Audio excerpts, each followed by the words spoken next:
Letters from Okinawa Acti. March 1945.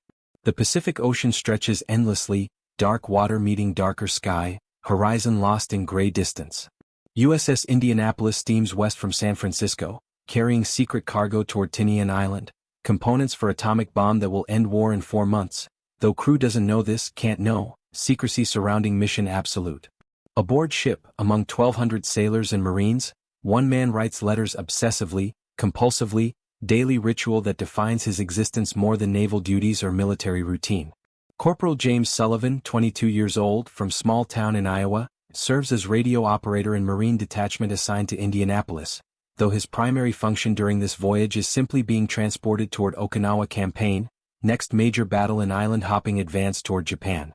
Sullivan joined Marines in 1942, served through Guadalcanal and Tarawa and Saipan, survived 3 years of Pacific fighting that killed most men from his original unit, replacement of replacements, veteran by default because everyone else died. He writes to his wife Margaret every single day, long detailed letters describing ship life and weather and thoughts and feelings and memories, maintaining communication across 6,000 miles of ocean and uncertainty, preserving connection that distance and war try constantly to sever.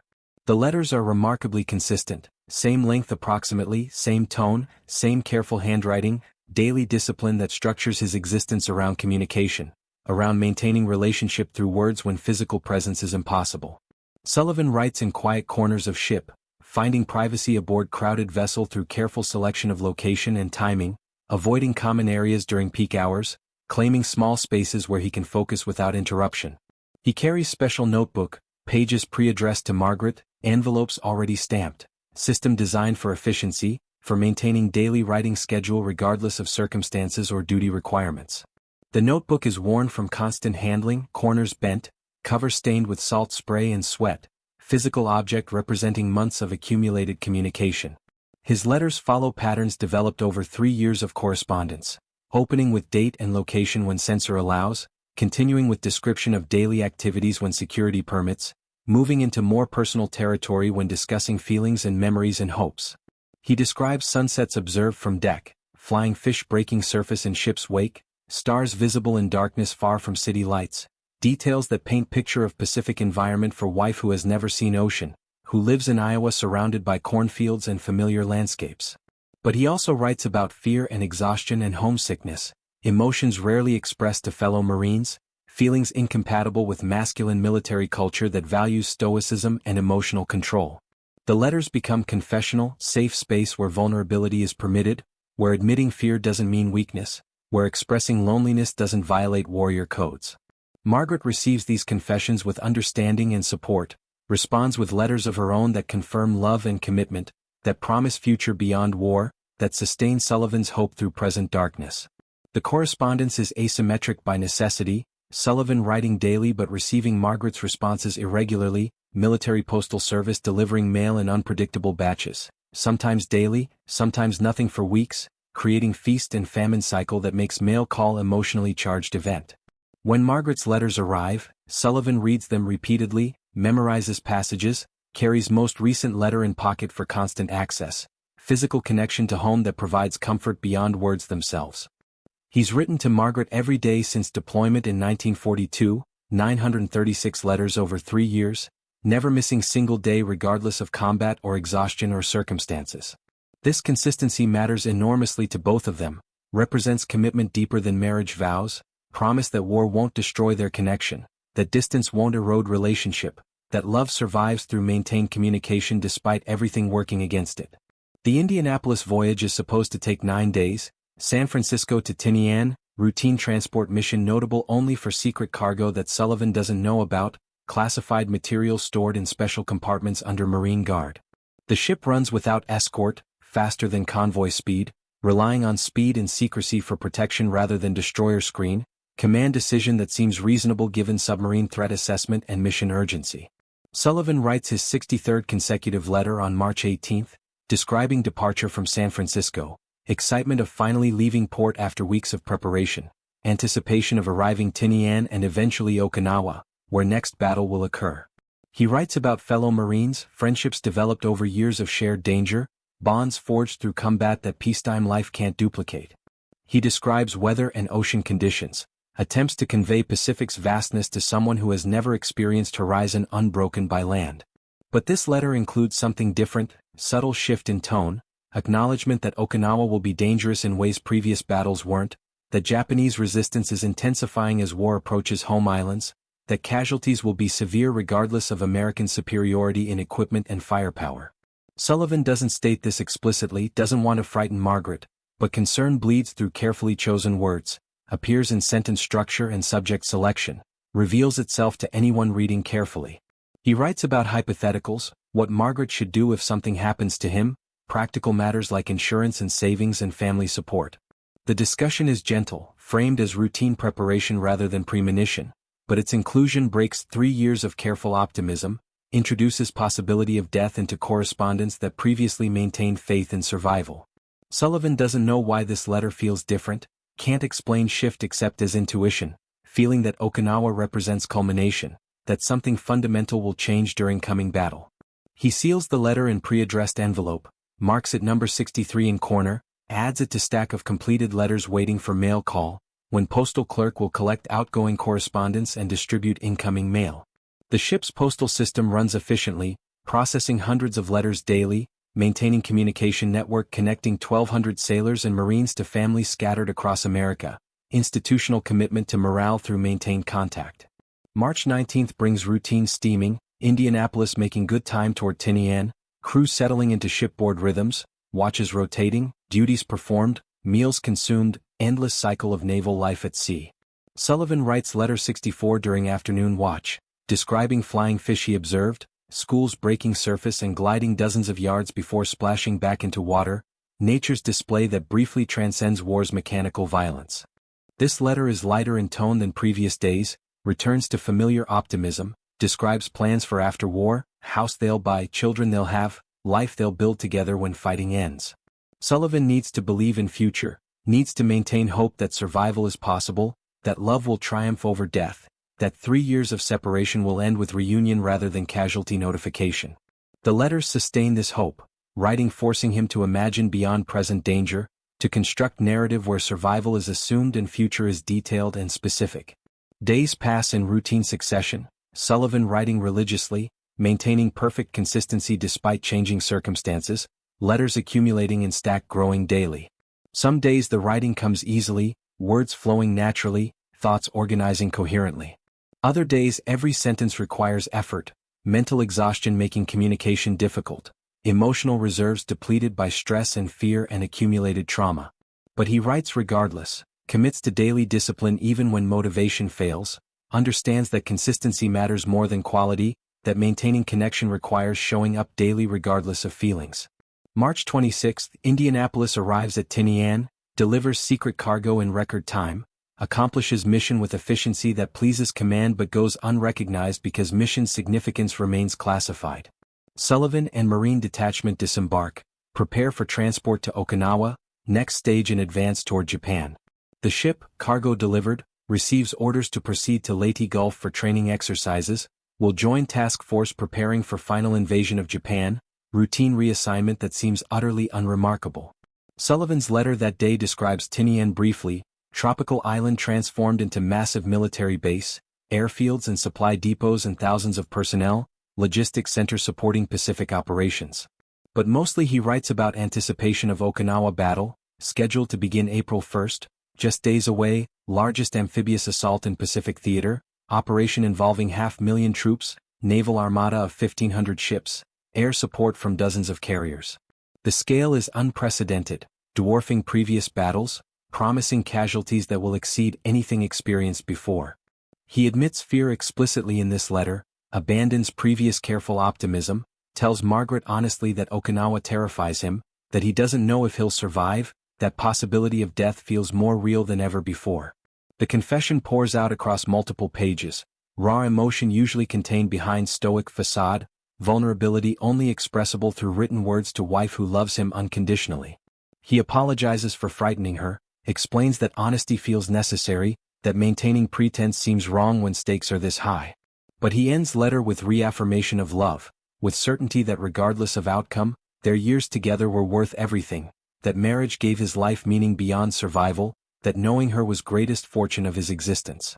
The closing paragraph is beautiful in its simplicity, pure expression of feeling unadorned by complex language or literary technique, just honest statement of love from man facing possible death to woman waiting at home. Sullivan seals this letter with particular care, holds envelope for long moment before adding it to outgoing mail stack, understanding that it might be last letter Margaret receives if Okinawa goes badly, that these words might serve as final communication between them.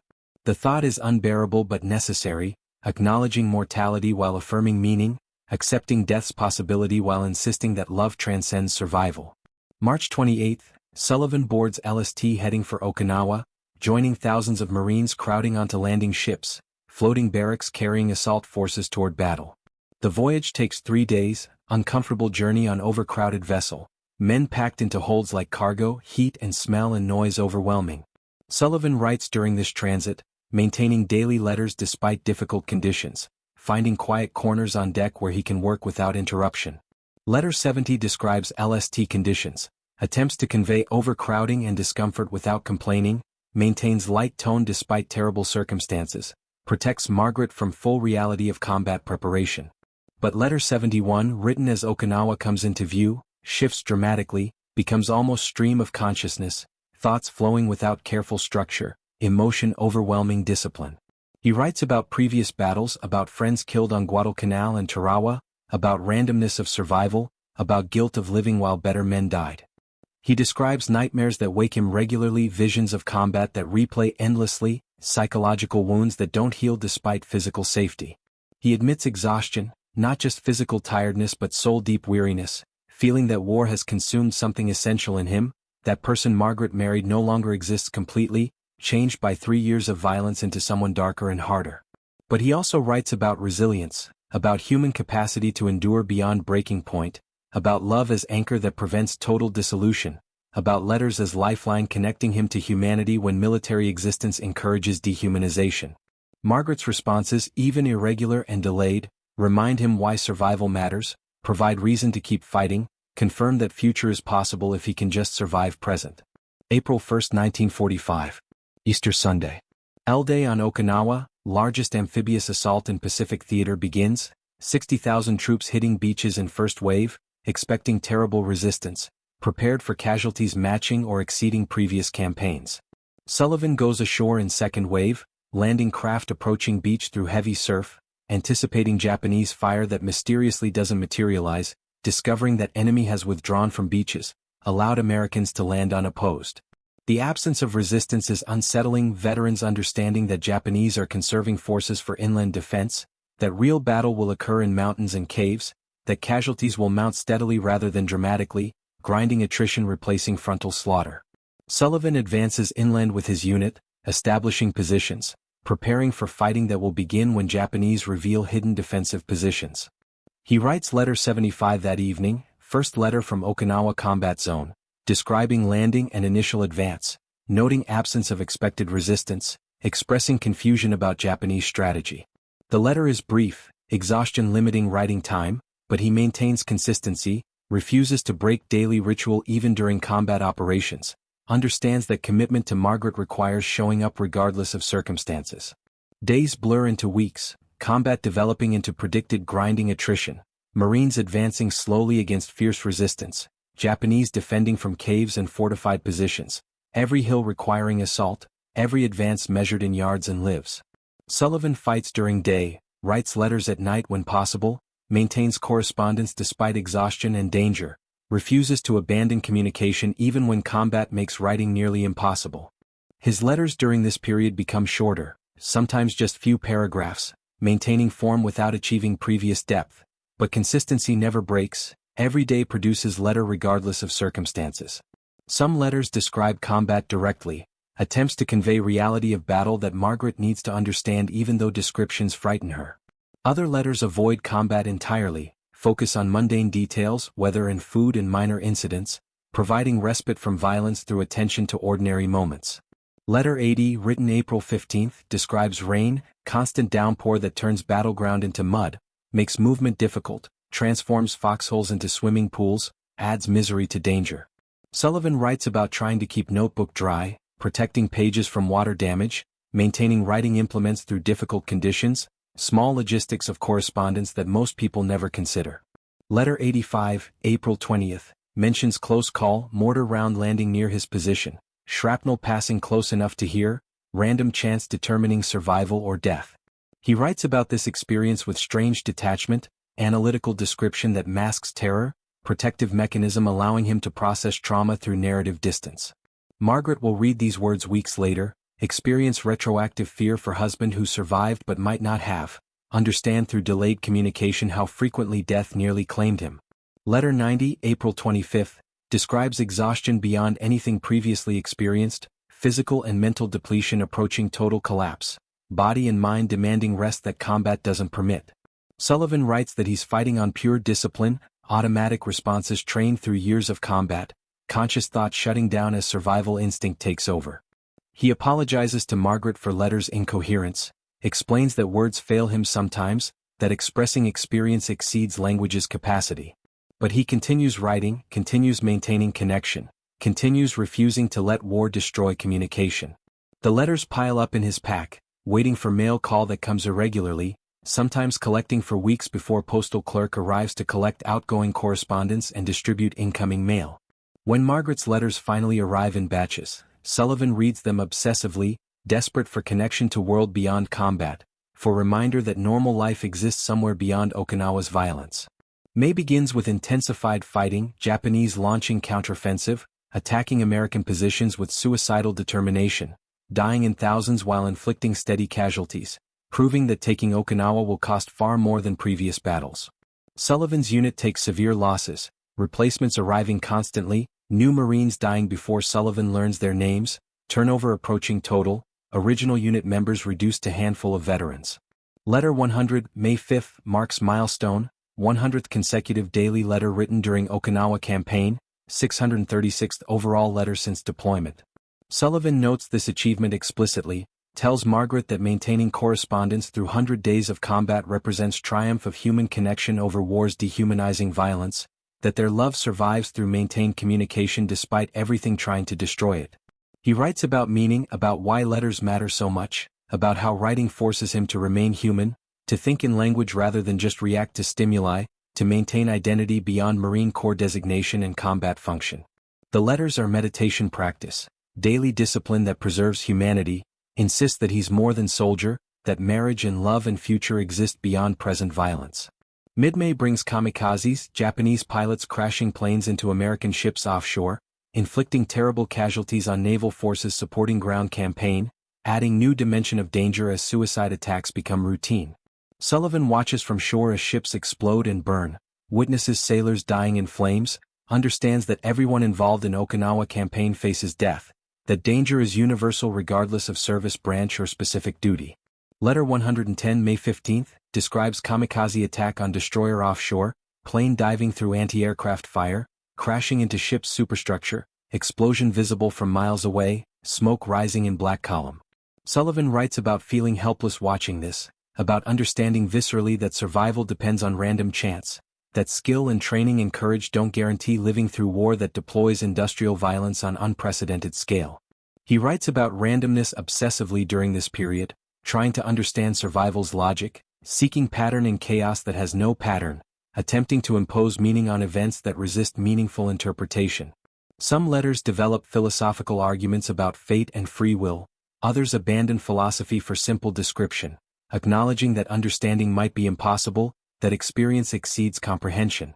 Late May brings breakthrough in southern Okinawa, Japanese defensive line finally breaking after weeks of brutal fighting, Americans advancing rapidly for first time in campaign, pursuing retreating enemy toward island's southern tip. Sullivan's unit participates in this advance, moving quickly through recently captured territory, encountering evidence of desperate fighting, bodies and destroyed equipment littering landscape. Letter 120, May 25th, describes this advance, notes change in combat tempo, expresses relief at movement after weeks of static fighting, acknowledges simultaneously that pursuing defeated enemy produces its own dangers, that desperate soldiers are unpredictable and deadly. He writes about seeing war's end approaching, understanding that Okinawa's conclusion means preparation for Japan invasion, that finishing this battle just means starting next one, that war continues regardless of individual campaign outcomes. But he also writes about hope, about possibility that war might end before Japan invasion begins, that something might change, that continuation isn't inevitable. This hope is fragile and tentative, barely expressed, but its presence in letter marks shift, acknowledgement that ending is imaginable even if not predictable, that future might arrive without requiring infinite combat. June begins with final phase of Okinawa campaign, Japanese forces compressed into island's southern tip, fighting with suicidal determination, refusing surrender, requiring annihilation through overwhelming firepower and slow advance. The fighting is among war's worst, close-quarters combat in caves and ruins, flamethrowers and grenades and point-blank shooting, violence stripped of any remaining abstraction or distance. Sullivan writes through this final phase, maintaining letters despite exhaustion and horror, refusing to break consistency even when circumstances make writing nearly impossible. Some letters from this period are barely legible, words scrawled hastily, sentences incomplete, but he continues, commits to daily ritual regardless of deteriorating conditions, understanding that abandoning communication means surrendering to war's dehumanizing logic. Letter 135, June 10, notes that organized Japanese resistance is ending, that campaign is reaching conclusion, that survivors will soon leave Okinawa, prepare for whatever comes next. Sullivan writes with exhausted relief, understanding that he survived another battle, beat odds again, continues living when thousands died. But relief is mixed with emptiness, feeling that survival lacks meaning beyond continued survival, that purpose is exhausted, that existence reduces to simply continuing to exist. He asks Margaret what happens after war, what they'll do when fighting ends, how they'll build life together after years of separation and violence, whether relationship can survive transition from wartime correspondence to peacetime presence. The questions are genuine, not rhetorical, expressing real uncertainty about future, doubt that war-changed man can return successfully to civilian life, fear that distance and violence have damaged him beyond relationships' capacity to heal. June 21, Okinawa campaign officially ends, organized resistance concluded, island secured, Americans victorious at terrible cost, casualties exceeding 50,000 including 12,000 dead, losses matching or surpassing any previous Pacific battle. Sullivan survives, exhausted and traumatized but physically intact, ready for evacuation to rear area, preparation for Japan invasion scheduled for November. His letter that day, number 146, describes campaign's end, attempts to convey relief and emptiness simultaneously, explains that finishing battle doesn't resolve anything, just creates space for next battle, continues cycle of violence that has defined 3 years of his life. He writes about dead friends, about Marines who didn't survive, about randomness that preserved him while claiming others, about survivors' guilt that accompanies continued existence. But he ends letter with love, with reaffirmation of commitment to Margaret, with promise that he'll write tomorrow and every day after, that consistency will continue regardless of circumstances, that their connection survives through maintained communication. The closing is brief but profound, simple statement of love that requires no elaboration, just honest expression of feeling that defines his existence more than combat or survival or military service. Sullivan seals letter 146, adds it to stack awaiting mail call, continues routine that has sustained him through Okinawa's hell, maintains discipline that preserves humanity amid dehumanizing violence. Tomorrow he'll write letter 147, continue sequence that began over 3 years ago, maintain communication that matters more than anything except life itself. The letters pile up, physical record of sustained connection, evidence that love survives through words across distance and danger and death's constant proximity. Letters from Okinawa, Act 2. June 1945.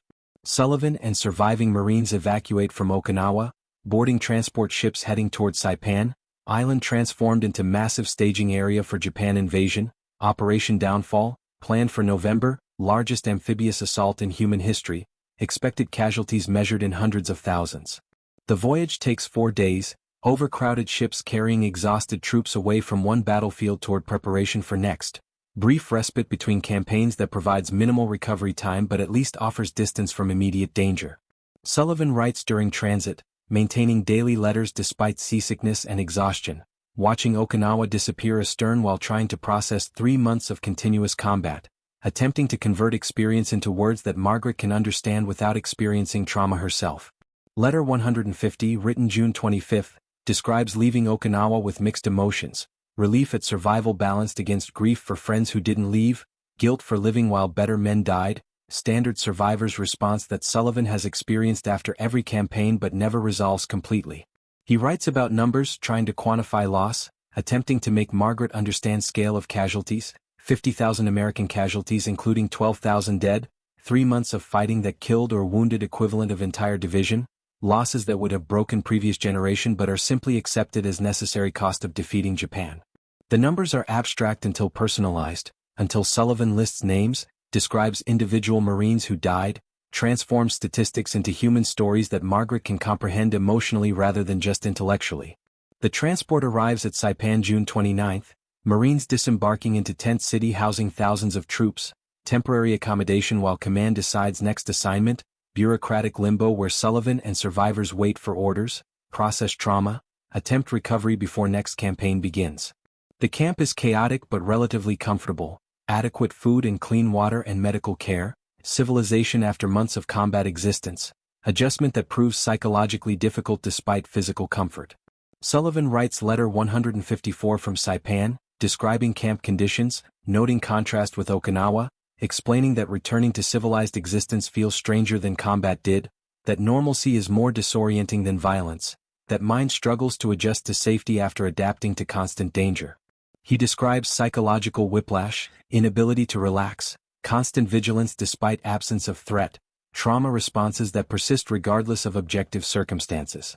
Medical personnel conduct evaluations, checking veterans for physical and psychological damage, identifying men who need extended recovery before returning to duty, separating combat capable from temporarily or permanently disabled. Sullivan passes physical examination easily, his body weathered but functional, 3 years of combat leaving surprisingly little visible damage. But psychological evaluation is different, difficult questions about sleep and nightmares and emotional control, assessments that probe mental state, attempting to identify invisible wounds.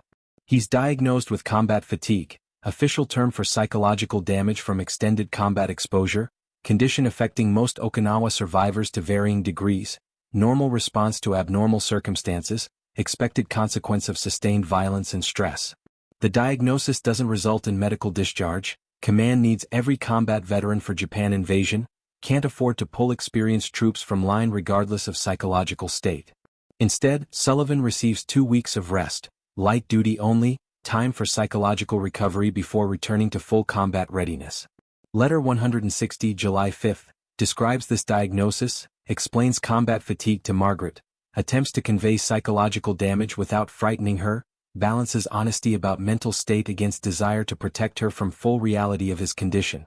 He writes about nightmares that wake him nightly, flashbacks triggered by sudden noises, inability to feel safe even in secure rear area, symptoms that indicate serious psychological trauma but are simply accepted as normal among combat veterans.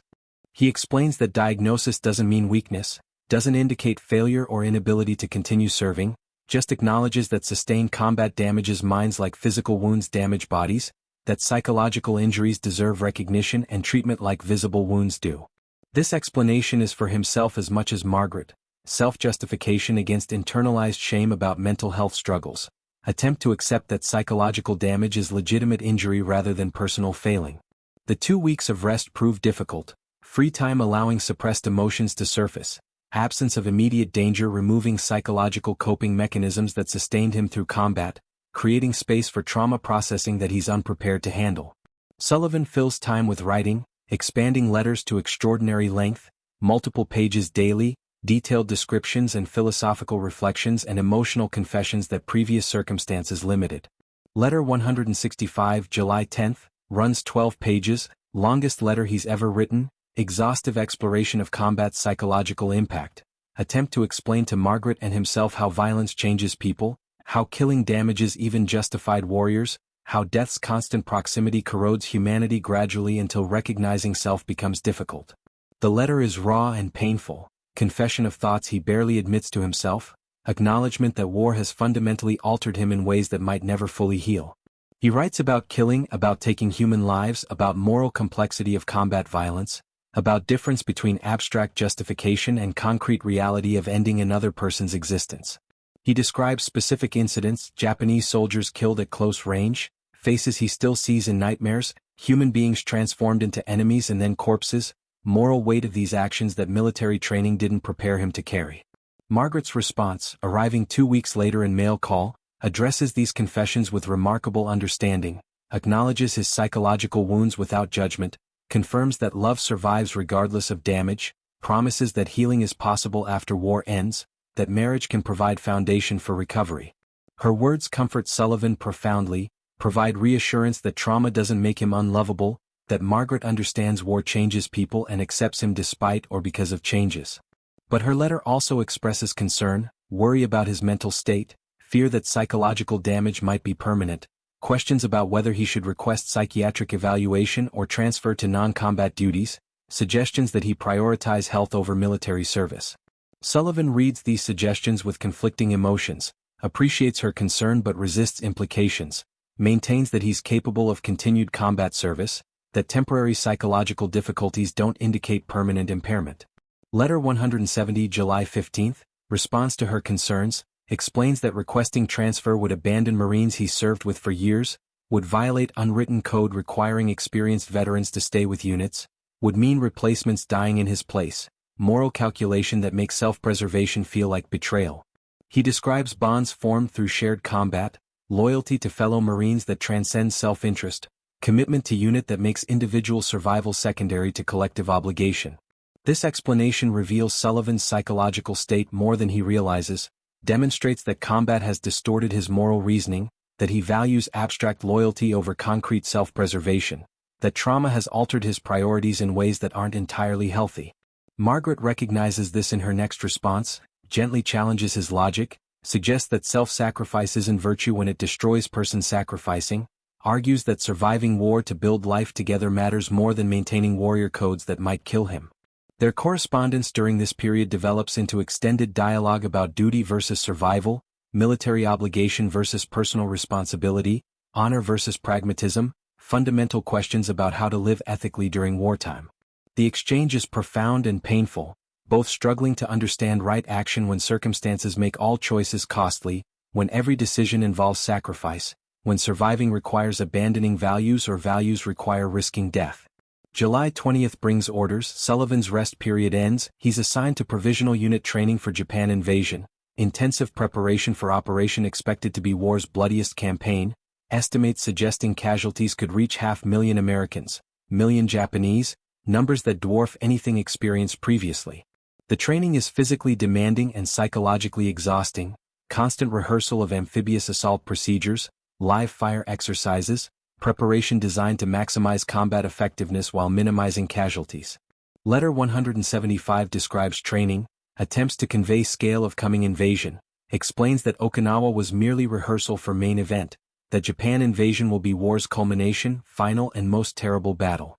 Sullivan writes with fatalistic acceptance, understands that survival probability is low, that even experienced veterans die in sufficient quantities during sufficiently large battles, that his luck must eventually end.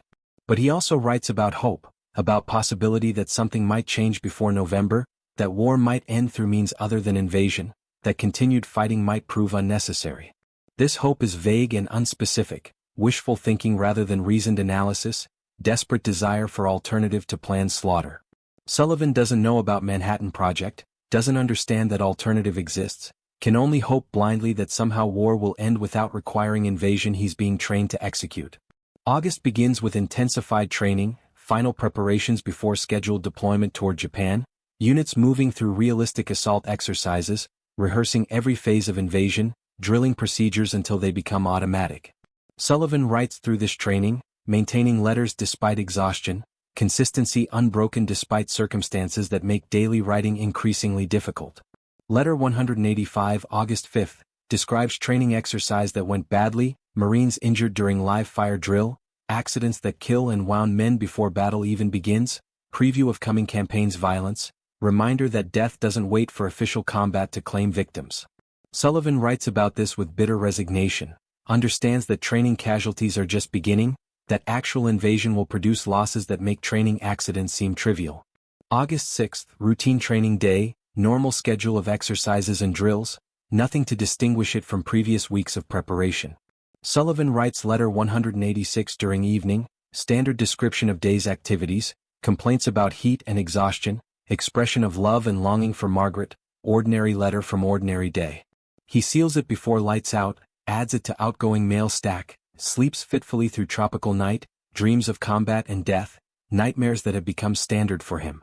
August 7th brings rumors, wild stories spreading through camp, whispers about new bomb dropped on Japan, weapon of unprecedented power, single bomb destroying entire city, casualties numbered in tens of thousands, devastation beyond previous experience or imagination.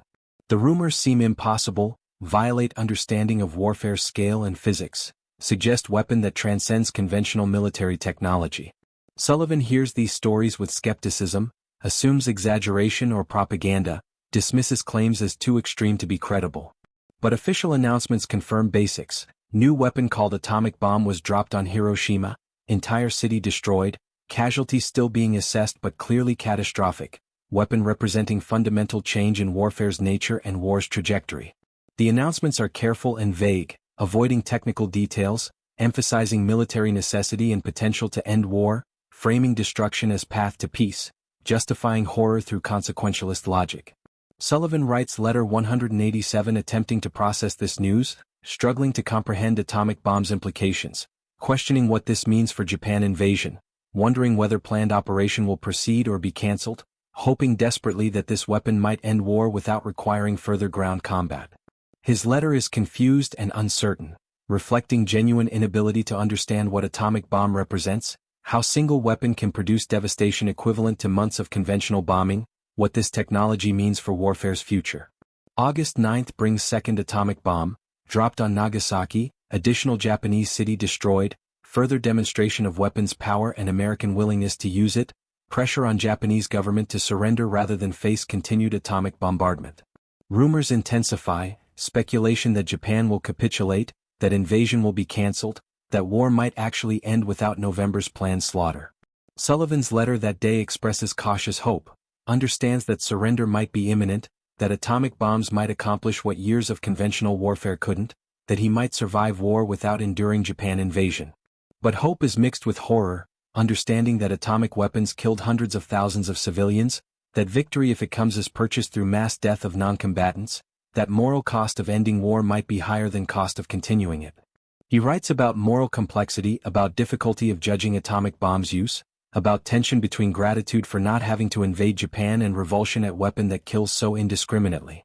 The letter reveals Sullivan's moral sophistication, his refusal to accept simple narratives, his insistence on acknowledging complexity even when complexity is uncomfortable, his determination to think ethically despite war's pressures toward moral simplification. August 15th, Japan surrenders unconditionally, Emperor Hirohito announces capitulation in radio broadcast, war ends officially after 6 years of global conflict, victory achieved through combination of conventional and atomic warfare, culmination of sustained effort by millions of soldiers and civilians across multiple continents and oceans. The announcement produces celebration in Saipan camp, men cheering and crying and embracing, relief overwhelming, understanding that they survived, that invasion won't happen, that going home is now possibility rather than fantasy. Sullivan writes letter 192 amid celebration, attempts to convey emotional chaos of victory moment, relief and joy mixed with grief for friends who didn't survive to see war's end, survivor's guilt intensified by realization that he made it through while so many didn't. He describes celebrations around him, Marines drinking and singing and expressing emotions usually suppressed by military culture, collective catharsis after years of sustained violence and trauma. But his letter also expresses confusion, uncertainty about what victory means, questions about whether winning justifies costs, whether defeated enemy deserved atomic devastation, whether celebrating while Japanese civilians die in hundreds of thousands is morally acceptable. Sullivan's moral questioning continues despite victory, refuses to accept triumphalism uncritically, insists on acknowledging war's complexity even during celebration. The following weeks bring bureaucratic chaos, military attempting to process victory's implications, organizing occupation forces for Japan, preparing for demobilization of millions of servicemen, managing transition from wartime to peacetime operations. Sullivan and his unit remain on Saipan temporarily, waiting for orders, existing in limbo between war and peace, no longer preparing for combat but not yet going home. He writes daily through this period, letters describing adjustment difficulties, explaining that ending fighting doesn't end war psychologically, that trauma persists regardless of victory, that surviving combat is just first step in longer process of recovery and reintegration. Letter 200, August 25, marks milestone, 200th letter written since Okinawa landing, sustained communication through 4 months of combat and victory, consistency maintained despite everything. Sullivan notes this achievement explicitly, tells Margaret that writing 200 consecutive daily letters represents triumph of human connection over war's dehumanizing violence, that their relationship survived through sustained communication, that love endured despite years of separation and trauma. He expresses gratitude for her patience and support, acknowledges that her letters sustained him through darkest periods, confirms that correspondence was lifeline preventing total psychological dissolution. September brings orders finally. Sullivan's unit designated for occupation duty in Japan will deploy to newly surrendered enemy homeland, participate in establishing American military government, ensuring compliance with surrender terms, beginning process of rebuilding defeated nation. The assignment is unexpected. Sullivan assumed he would return stateside immediately, begin demobilization process, start journey home to Margaret and civilian life. Instead, he's heading to Japan, enemy territory he trained to invade, landing not as conqueror but as occupier, role requiring different skills and mindset, transition from combat operations to peacekeeping that many Marines struggle to make.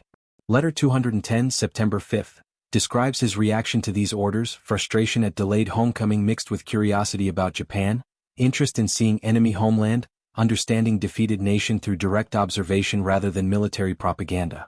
He writes about moral complexity of occupation, about difficulty of transitioning from viewing Japanese as enemies to be killed to viewing them as people to be administered, about cognitive dissonance between years of combat conditioning and requirements of peacetime military government.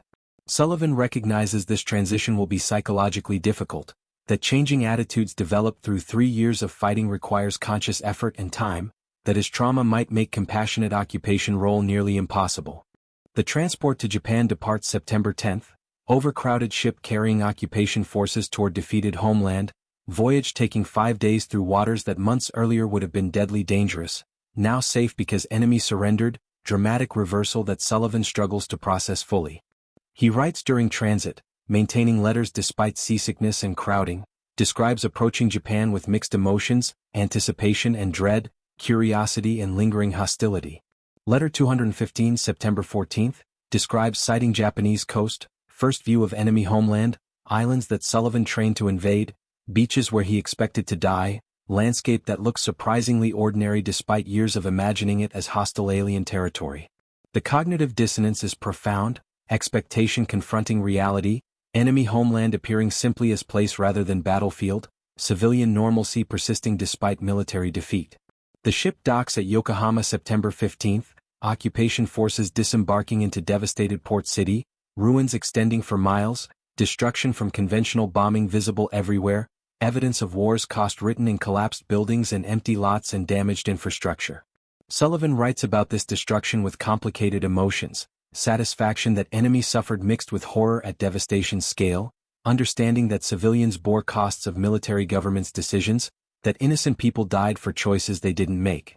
His unit establishes garrison and requisition school building, begins occupation duties immediately, patrolling streets, maintaining order, interacting with Japanese civilians who are surprisingly compliant and cooperative, defeated people accepting occupation with resignation rather than resistance. Sullivan finds these interactions psychologically difficult, requires viewing Japanese as people rather than enemies, demands empathy for those he spent years dehumanizing, forces acknowledgement of shared humanity that combat training systematically denied. Letter 220, September 20, describes first significant interaction with Japanese civilian, elderly woman who approached him asking for food, desperate hunger overcoming fear of occupation forces, human need transcending political and military categories. Sullivan gave her rations from his pack, watched her bow repeatedly in gratitude, felt profound shame at years of viewing Japanese purely as enemies, recognized that propaganda and training had systematically obscured their fundamental humanity.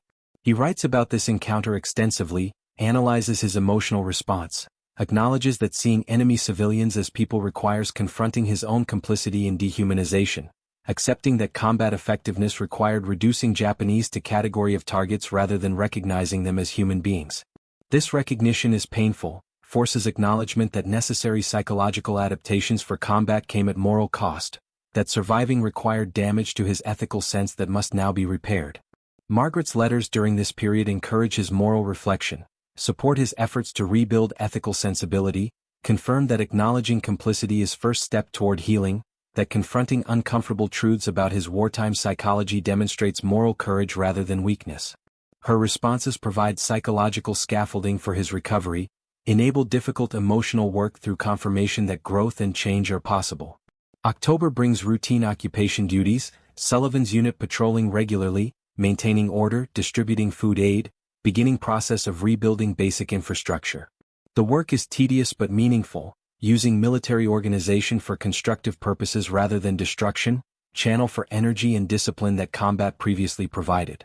Sullivan finds this work psychologically helpful, purpose without violence, contribution to recovery rather than devastation, role that allows maintaining military identity while serving humanitarian goals. Letter 235, October 5, describes this shift, explains that occupation duties provide purpose helping recovery from combat trauma, that constructive work aids psychological healing, that serving humanitarian function makes military service meaningful in ways combat never did.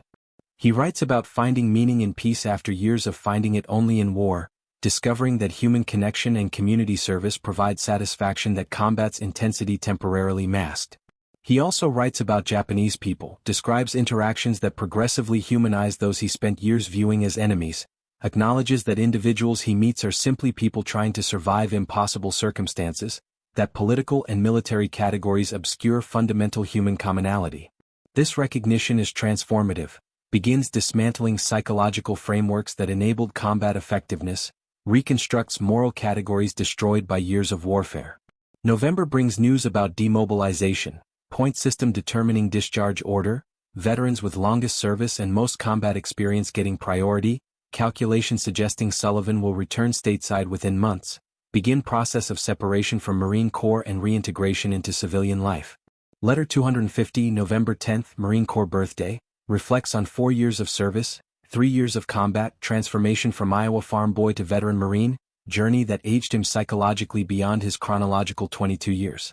He writes about identity, questions who he is beyond military role, wonders whether civilian life remains possible after years of combat existence, expresses anxiety about reunion with Margaret, fears that war changed him too fundamentally for marriage to survive transition. These anxieties are standard among combat veterans, fear that trauma has damaged them beyond repair, that loved ones will be repulsed or frightened by what they've become, that reintegration is impossible. Margaret's response addresses these fears directly, confirms that love survives despite changes, promises that healing is possible through patience and commitment, acknowledges that transition will be difficult but insists it's achievable, that their marriage can provide foundation for recovery if Sullivan allows it. Her words comfort him profoundly, provide hope that future exists beyond trauma, that rebuilding life is possible despite psychological damage. December brings orders finally, Sullivan designated for return to United States, scheduled departure late December, arrival stateside early January 1946, 4 years after deployment, 3 years of combat ending finally with journey home. Letter 265, December 15, announces this news, expresses overwhelming relief mixed with anxiety, joy at homecoming mixed with fear about reunion, gratitude for survival mixed with guilt about those who didn't make it. He writes about final days in Japan, saying goodbye to country that was enemy then became occupation assignment, acknowledging that time here changed him significantly, that occupation duties aided psychological recovery, that leaving feels more complicated than expected. He describes final patrol through Yokohama, observing reconstruction beginning, seeing evidence that life continues after war, that people rebuild despite devastation, that resilience is universal human characteristic. Letter 270, December 20, written aboard transport ship leaving Japan, describes departure with mixed emotions, relief at going home mixed with recognition that he's leaving behind significant part of himself. That person who boarded this ship differs fundamentally from person who deployed 4 years earlier, that war's changes are permanent regardless of return to peacetime. The voyage home takes 2 weeks, Pacific crossing that Sullivan spends writing, processing 4 years of experience through correspondence, attempting to prepare Margaret and himself for reunion, working through anxieties about reintegration that consume him increasingly as home approaches. His letters during this period are introspective and philosophical, extended meditations on war's meaning and trauma's nature and possibility of recovery. Letter 280, December 30th, written as ship approaches San Francisco, represents culmination of 4 years of correspondence, final letter before reunion ends need for written communication, last message before physical presence replaces paper proxy. Sullivan writes extensively, attempts to express everything he feels, acknowledges that words ultimately fail to convey experience fully, accepts that some things can only be understood through direct sharing rather than written description. He ends the letter with simple statement of love, with gratitude for Margaret's sustained support, with hope that reunion will begin healing process, that marriage can survive transition from wartime correspondence to peacetime presence, that their relationship transcends trauma and distance and years of separation. The closing is brief but profound, perfect ending to 4 years of daily letters, final written words before speech replaces text. Sullivan seals letter 280, last letter he'll ever need to write to Margaret, end of correspondence that sustained him through war's darkest moments, conclusion of communication that preserved humanity amid dehumanizing violence. Tomorrow he'll see her, embrace her, begin building life together after years of separation, start journey of recovery that letters made possible. Letters from Okinawa Act 3. January 1946. The transport ship docks in San Francisco, Marines disembarking onto American soil for first time in years, returning to homeland that continued existing while they fought across Pacific, unchanged country receiving changed men, disconnect between civilian normalcy and veteran trauma immediately apparent. Sullivan descends gangway with sea bag containing few possessions and notebook full of letters, physical record of 4 years documented through daily correspondence, evidence of sustained communication that preserved sanity through impossible circumstances. Margaret waits on dock among hundreds of families, scanning faces desperately, searching for husband she hasn't seen since 1942, man she knows only through letters and fading photographs, person who exists more as words on paper than physical presence. She spots Sullivan finally, recognizes him despite changes, sees exhaustion in his posture and haunting in his eyes, understands immediately that war damaged him profoundly, that reunion begins recovery process rather than concluding it. They embrace awkwardly, for years of separation creating strange formality, physical intimacy requiring relearning despite emotional connection maintained through correspondence. Sullivan holds her carefully, feels her reality against expectations built through years of imagination, processes disconnect between letter Margaret and physical Margaret, adjusts to three-dimensional person replacing two-dimensional text. Neither speaks initially, words inadequate after years of writing, presence sufficient temporarily, physical proximity providing what language cannot. They travel to Iowa by train, 3-day journey through American landscape Sullivan barely recognizes, country transformed during his absence, prosperity visible everywhere, war's economic stimulus elevating living standards, civilian population experiencing comfort while soldiers experienced horror, contrast that produces resentment Sullivan struggles to suppress. Margaret sits beside him silently, understanding that he needs time, that adjustment can't be forced, that patience is required for reintegration process that might take years. Sullivan writes during train journey, maintaining daily letters despite Margaret's physical presence, psychological habit too ingrained to abandon immediately, comfort in familiar ritual that grounds him amid overwhelming transition. Margaret watches him write with concern and understanding, recognizes that correspondence became coping mechanism, that abandoning letters means losing psychological support structure before replacement develops, that continuing to write despite her presence indicates trauma's depth. Letter 281, written January 3 with Margaret sitting beside him, describes journey home with strange detachment, observes American landscape like foreigner, notes prosperity and normalcy that seem alien after years of combat existence, struggles to reconcile civilian world with military experience. He writes that America seems unreal, dreamlike quality to landscape and people, disconnection between his internal state and external environment producing cognitive dissonance that makes reintegration feel impossible. They arrive in Margaret's hometown, small Iowa community unchanged by war, agricultural economy continuing through conflict, local boys dying in distant battles while life at home proceeded normally, disconnect that produces resentment in veterans returning to unchanged world. Sullivan moves into house Margaret maintained during his absence, enters domestic space that should feel familiar but seems foreign, civilian life's routines incomprehensible after years of military structure. The adjustment is harder than either anticipated, Sullivan struggling with basic civilian activities, normal life overwhelming after years of combat simplicity, choices and decisions that peacetime requires paralyzing someone conditioned to follow orders and react to threats.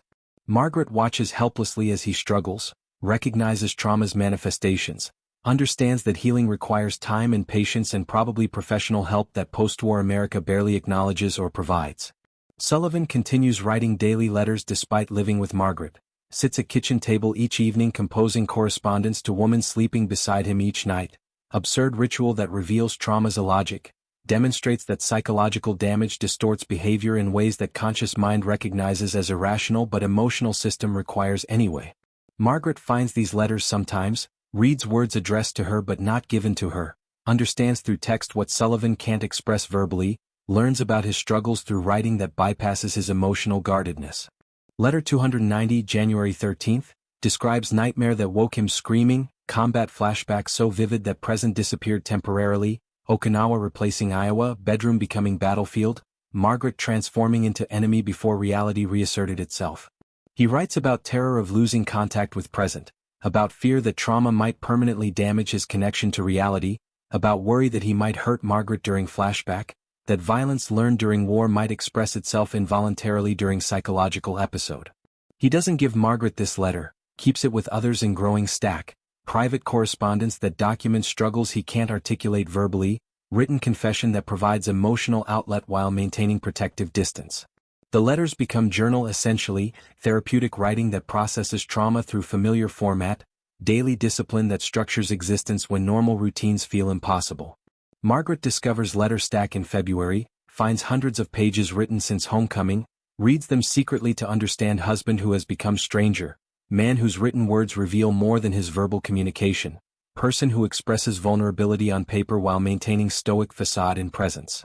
She reads with tears and growing understanding, recognizes trauma's depth, comprehends that recovery will require years not months, accepts that supporting his healing demands patience beyond anything she anticipated. She writes response letters, leaves them for Sullivan to find, maintains correspondence despite cohabitation, accepts that written communication works better than verbal for now, that meeting him in format that sustained their relationship through war might facilitate reintegration better than forcing premature verbal intimacy.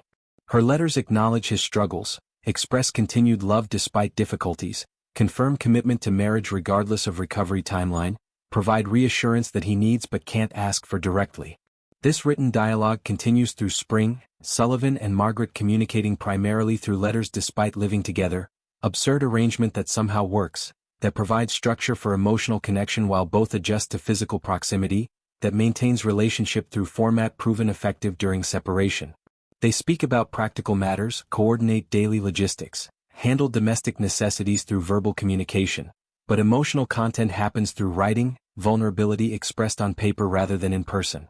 Letter 300, March 1st, marks milestone, 300 consecutive daily letters spanning October 1944 through March 1946.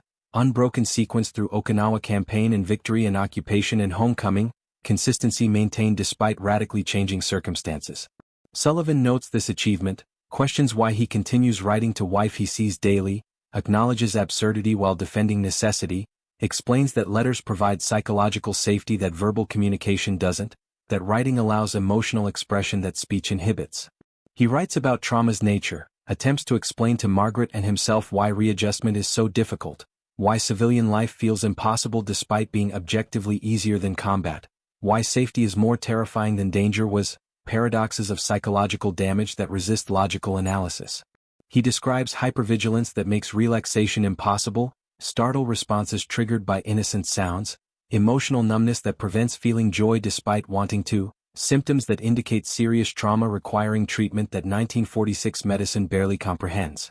Margaret responds encouraging him to seek help, mentions Veterans Administration hospitals offering psychiatric services, suggests that professional treatment might aid recovery more effectively than willpower alone.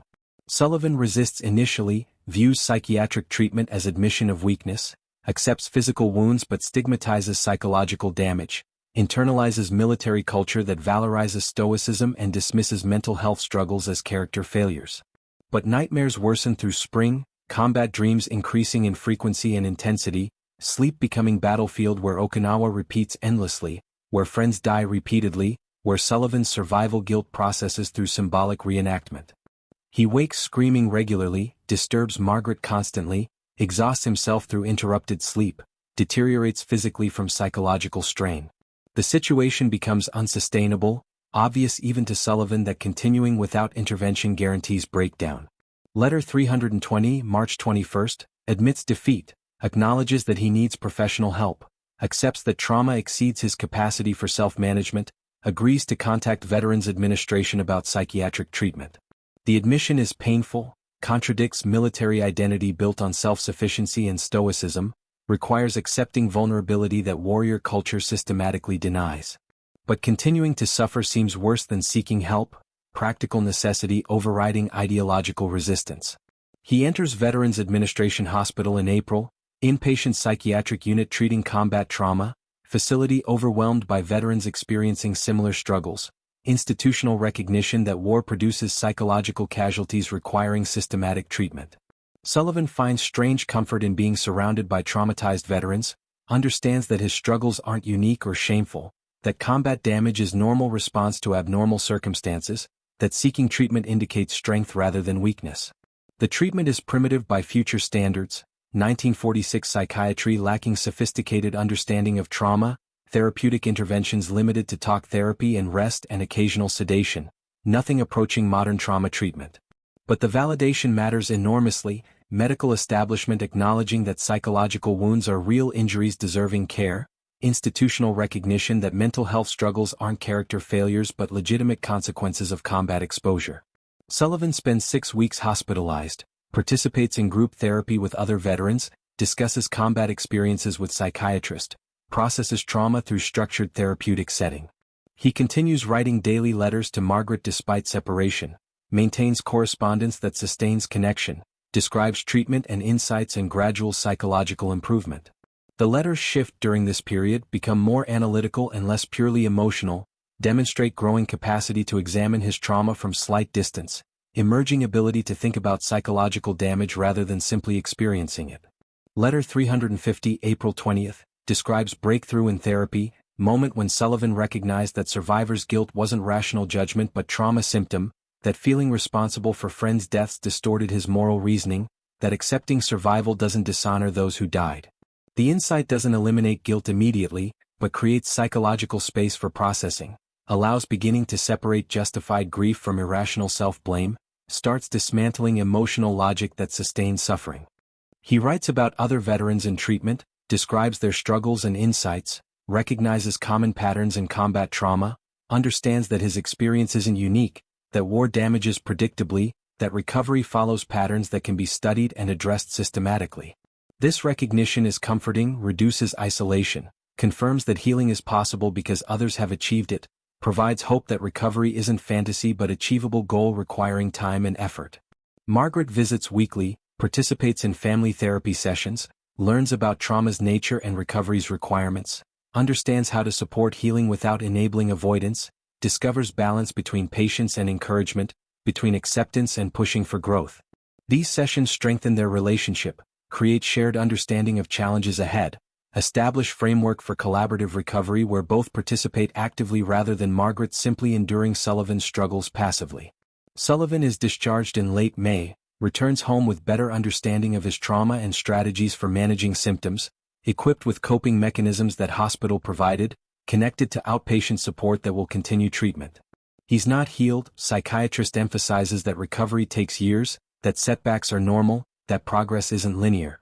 But he's better, noticeably improved, capable of imagining recovery as possibility rather than fantasy.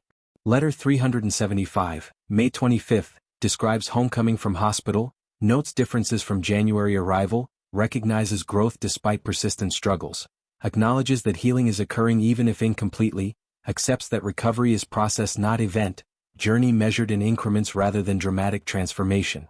He writes with cautious optimism, understands that difficult work remains but believes completion is possible, that future exists beyond trauma, that building life with Margaret is achievable goal rather than impossible dream.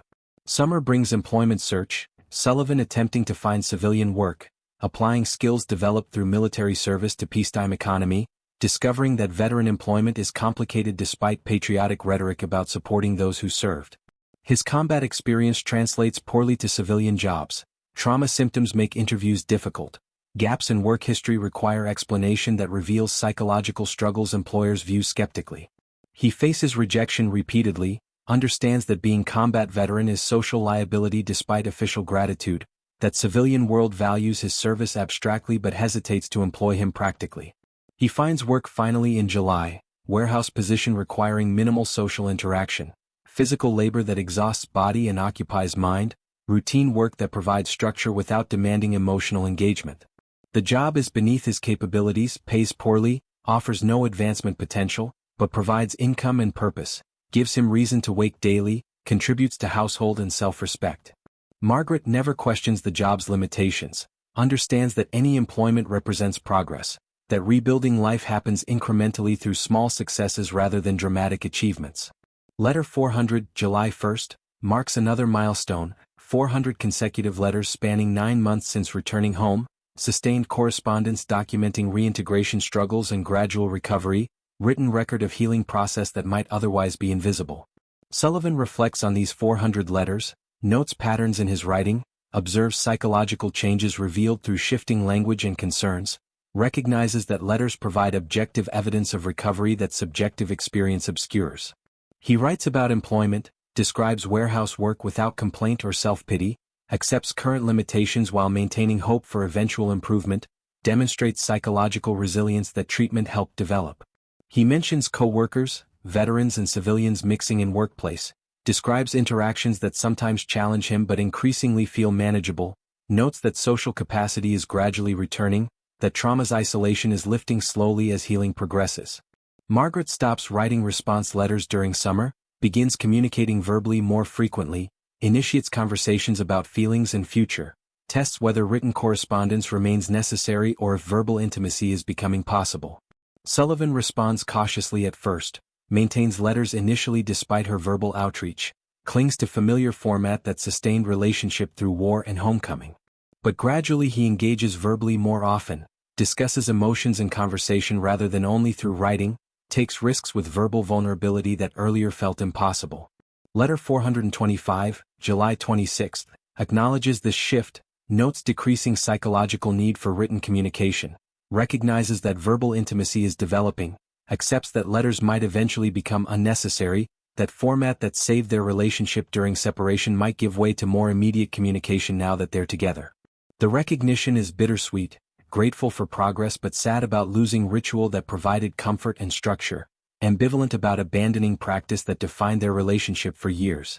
August brings anniversary, 4 years since Sullivan deployed for Okinawa, 4 years since beginning sequence of letters that documented combat and survival and homecoming and recovery, sustained correspondence that preserved relationship through impossible circumstances. They celebrate quietly, dinner at home, conversation about journey they've traveled together, acknowledgement of difficulties overcome and challenges remaining, realistic assessment of marriage that survived separation and trauma but requires ongoing effort to maintain. Sullivan writes letter 440 that evening, after Margaret sleeps, final extended reflection on correspondence's meaning, analysis of how daily letters sustained him through war and enabled reintegration, gratitude for practice that preserved sanity and relationship, acknowledgement that writing might soon end as recovery progresses. He describes 4 years of letters as lifeline connecting past and present, as bridge between person he was and person he's becoming, as evidence that continuity persists despite radical change, that identity survives through documented existence. He doesn't give Margaret this letter, adds it to stack that has grown to hundreds of pages since homecoming, private archive of reintegration struggles, written record that documents recovery process for himself rather than communication for her. The letters have transformed from correspondence to journal, from external communication to internal processing, shift that indicates changing psychological needs, evolution from writing as survival mechanism to writing as therapeutic practice.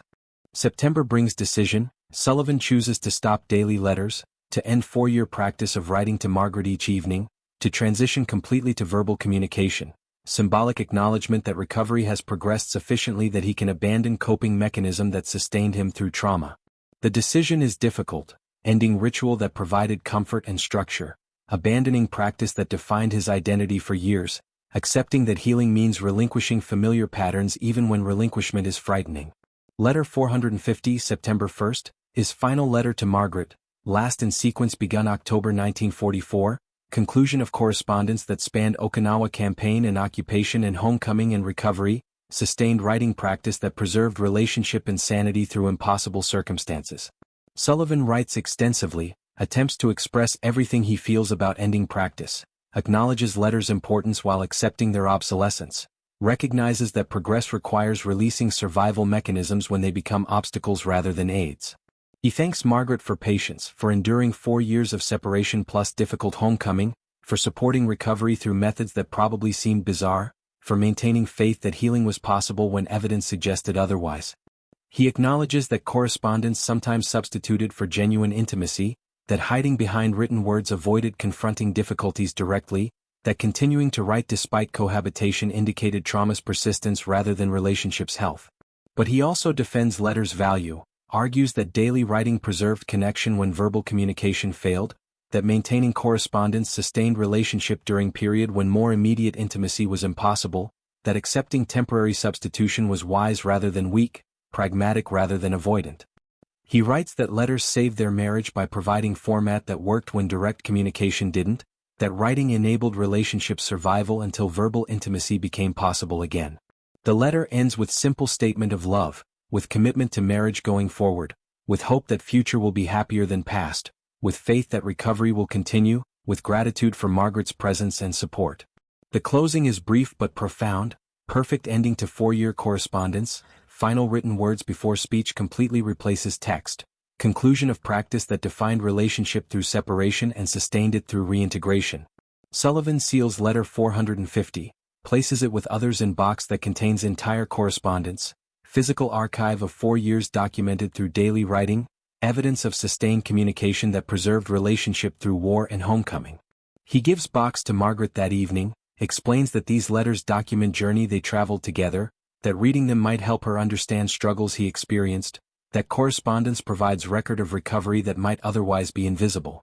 Margaret accepts box with tears, understands significance of gift, recognizes that Sullivan is sharing complete record of his psychological journey, offering vulnerability through written words that verbal communication still struggles to convey.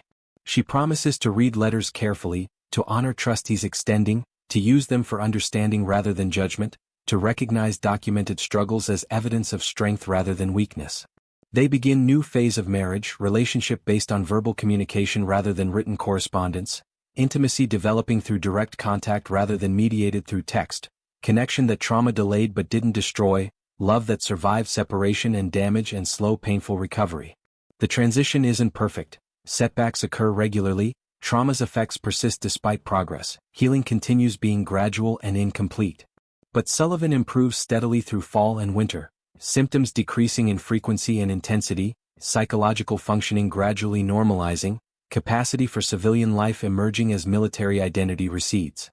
He finds better employment in spring 1947, office position utilizing clerical skills, job with advancement potential and adequate pay, work that provides purpose beyond mere survival.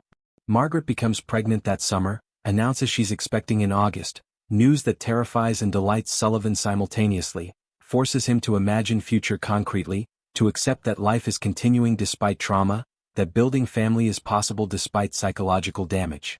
Their daughter is born March 1948, arrival that transforms Sullivan's understanding of survival's meaning, gives him concrete reason beyond abstract values for continuing recovery, provides motivation that outweighs trauma's pull toward despair. He holds infant daughter with overwhelming love and terror, recognizes responsibility he's accepted, understands that healing must continue because she deserves father who functions, that recovery isn't optional when someone depends on him completely. He writes about fatherhood to psychiatrists during outpatient therapy, describes how daughter's presence changes everything, explains that trauma struggles seem less important than providing stable home, that psychological pain becomes more bearable when endured for someone else's benefit. The psychiatrist notes this shift, recognizes that fatherhood is providing meaning that aids recovery, that connection to daughter is healing in ways that treatment alone couldn't achieve, that love is therapeutic when combined with professional support. Years pass, Sullivan continuing recovery through sustained effort, building life gradually, accumulating small victories that collectively constitute healing, demonstrating that trauma's damage can be overcome through time and work and support. He's never completely healed. Psychiatrists explained that severe combat trauma produces permanent changes, that recovery means managing symptoms not eliminating them, that he'll always carry Okinawa scars even while functioning well. But he builds good life despite limitations, raises daughter with Margaret's help, maintains steady employment, participates in community, achieves normalcy that seemed impossible during early reintegration. He rarely thinks about letters anymore, correspondence existing as memory rather than active practice, writing abandoned when recovery made it unnecessary, ritual released when healing progressed beyond needing it. Margaret keeps letterbox safe, stores 450 letters carefully, preserves record of Sullivan's journey, maintains archive of correspondence that saved their marriage. She reads them occasionally, particularly difficult letters from Okinawa or early homecoming, reminds herself of struggles overcome, recognizes progress by comparing past pain with present stability, uses letters as evidence that healing is possible even when trauma seems overwhelming. Sullivan reads them once, 10 years after writing final letter, retrieves box and reads chronologically, experiences 4 years of correspondence in condensed form, observes psychological journey through documented stages, recognizes person he was and person he's become, measures distance traveled between combat trauma and current stability. The reading is difficult, painful confrontation with past suffering, but also validating confirmation that recovery was real, that effort produced results, that healing was achievable despite seeming impossible. He writes final entry afterward, letter 451 written September 1959, 15 years after Okinawa, addressed to Margaret but also to himself, reflection on correspondence's meaning and recovery's trajectory, assessment of journey from combat trauma to functional civilian life, acknowledgement of letter's role in making healing possible. The entry is analytical and grateful, recognizes that daily writing sustained him when nothing else could, that maintaining correspondence preserved relationship that might otherwise have collapsed, that letters were lifeline connecting him to humanity when trauma threatened total psychological dissolution. He describes recovery as gradual process requiring years of effort, emphasizes that healing wasn't dramatic transformation but accumulation of small improvements, explains that surviving trauma requires accepting slow progress and celebrating tiny victories, that recovery happens through sustained effort rather than sudden breakthrough. He thanks Margaret again for patience during impossible years, acknowledges that she bore enormous burden supporting his recovery, recognizes that healing required her sacrifice as much as his effort. The final letter ends with reflection on writing itself, on how daily correspondence became survival mechanism and therapeutic practice, on how maintaining communication through letters preserved connection when other forms failed, on how written words sustained relationship through separation and trauma and difficult reintegration. Sullivan writes that letters saved his life not dramatically but gradually, that daily practice of writing to Margaret kept him tethered to human world when combat threatened to destroy his humanity completely, that correspondence was thread connecting him through darkness to eventual light. He seals letter 451, places it in box with others, closes archive of correspondence that documents transformation from traumatized veteran to functional father and husband, written record of recovery that took 15 years and continues still. The letters remain stored safely, preserved evidence of survival and healing, testimony to power of sustained connection and daily discipline and stubborn refusal to surrender to trauma's devastation. Sullivan lives until 1994, reaches 71 years old, survives Okinawa by 49 years, builds long life that war could have ended, raises daughter who gives him grandchildren, maintains marriage to Margaret through 52 years, demonstrates that trauma's damage can be overcome, that recovery is possible through sustained effort, that love survives separation and suffering and slow painful healing. Margaret donates letter collection to University Archive after Sullivan's death, believes correspondence has historical value, thinks documented experience of combat trauma and recovery might help others understand war's psychological costs and healing's possibilities, wants Sullivan's journey preserved as testimony to survival's difficulty and achievement. The letters are catalogued and preserved, become primary source material for historians studying Pacific War and trauma's history, provide intimate documentation of combat experience and reintegration struggles that official records never capture. Researchers reading correspondence note its remarkable consistency, 450 consecutive daily letters spanning 4 years, unbroken sequence through combat and occupation and homecoming and recovery, sustained practice maintained despite circumstances that would excuse abandonment. They recognize letters as evidence of extraordinary discipline, testament to commitment that transcended logic, demonstration of love expressed through daily ritual rather than dramatic gesture. But they also note trauma's presence throughout correspondence, recognize psychological damage revealed through shifting language and recurring concerns and persistent struggles. Understand that letters document person being slowly destroyed by combat and gradually rebuilt through recovery, written record of psychological journey that most trauma survivors never document so completely. The letters become teaching tool, assigned to students studying war trauma and recovery, used as intimate illustration of abstract medical concepts, personal testimony that makes academic knowledge human and immediate. The correspondence enters historical record as Okinawa letters, Sullivan's 4-year sequence of daily writing to wife during combat and recovery, sustained communication that preserved relationship through impossible circumstances, written documentation of survival and healing that provides rare intimate perspective on war's psychological costs and recovery's requirements. The letters testify to human resilience and love's power and daily discipline's importance, demonstrate that trauma can be survived through sustained connection and gradual healing and stubborn refusal to surrender to darkness. 450 letters, 4 years of daily writing, one man's lifeline through combat and homecoming and recovery, sustained correspondence that saved marriage and sanity and possibly life itself, written testament to survival's difficulty and love's endurance and healing's possibility. The letters from Okinawa remain, preserved evidence of journey from trauma to recovery, documentation of path that thousands traveled but few recorded so completely, testimony to what humans endure and overcome through connection and commitment and daily choice to continue living despite everything suggesting surrender.